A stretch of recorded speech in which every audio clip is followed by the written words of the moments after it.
All right, let's jump right in. When we think about SEO, a lot of us picture this kind of mysterious world of keywords and rankings, right? Well, today we're going to flip that whole idea on its head. We're going to see that your real business goals, they aren't just connected to your SEO, they are your SEO. This analogy right here, it just nails it. Think about it. On one side, you've got a shop with no name, no windows. It's basically invisible, and even if people stumble in, they're probably looking for something else entirely. That's a website with zero optimization. But on the other side, you've got a bright, welcoming storefront, clear signage. That's a site with great SEO. It's pulling the right people right off the digital street. And speaking of that digital main street, it is absolutely massive.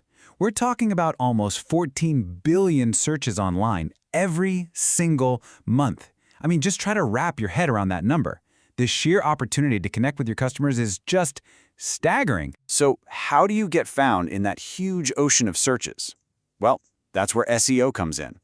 You can almost think of it like a translator. You're just making it super easy for search engines to get what your business is all about, so they can do their job and connect you with the exact people who are looking for you.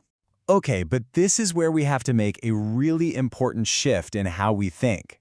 Because it's not enough to just get found, right?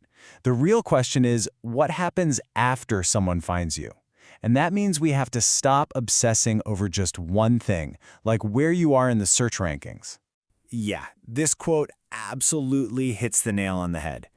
Look, being on the first page of Google, it feels awesome, no doubt. But if all those people clicking through don't do anything that actually helps your business, then that #1 spot is really just for bragging rights. It's a vanity metric. So, this is the question you got to ask yourself. Why do you even have a website? I mean, really, did you build it just to be #1 for some keyword? Or was there a deeper, more fundamental business reason behind it all?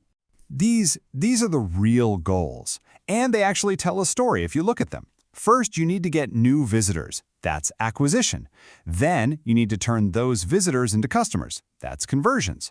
You want your content to get out there and reach more people, sure, but you also need those people to engage with it, to interact. You see, this isn't just some SEO to-do list. This is the engine that drives the growth of your business.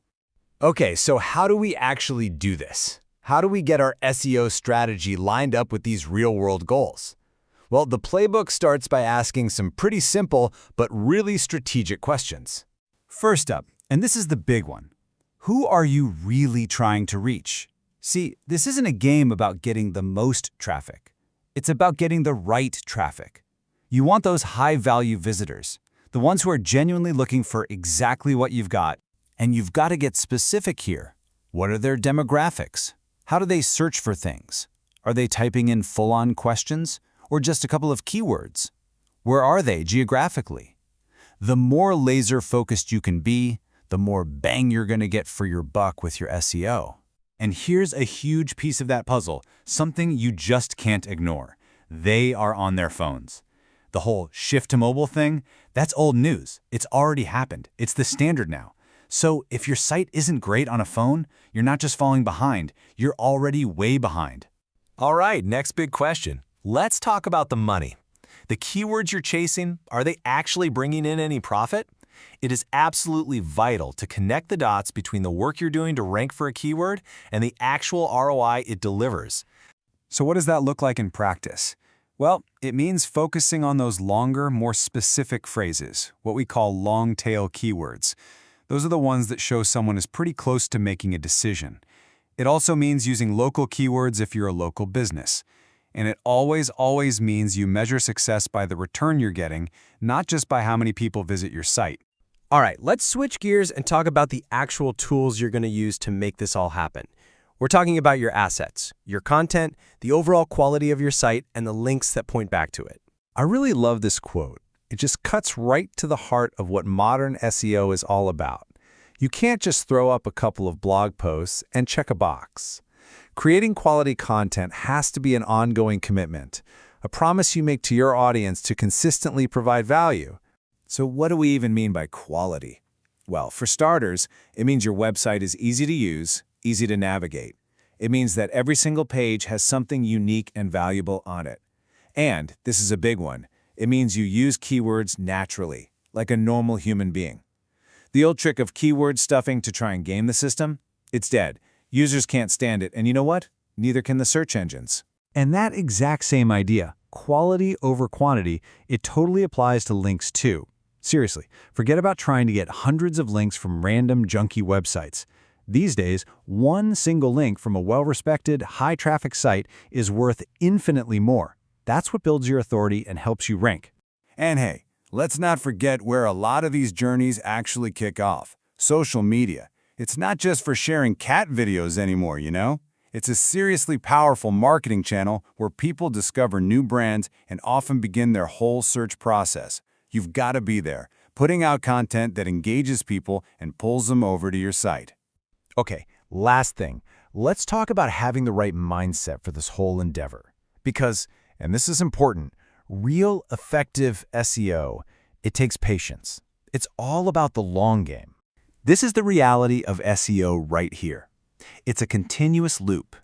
The search algorithms change. The way people search for things evolves. So your strategy and your content have to adapt. And then you look at the results, you analyze what happened, and you start the cycle all over again. Look, if you only remember one thing from this whole explainer, make it this. There is no magic button. There's no set it and forget it system for SEO. You're never really done. It is a never-ending process of listening to your audience, adapting to changes, and constantly trying to improve. And that brings us right to the final and maybe most important question. This is what I want to leave you with. I want you to take a good hard look at everything you're doing for SEO. Ask yourself, is this strategy serving my business?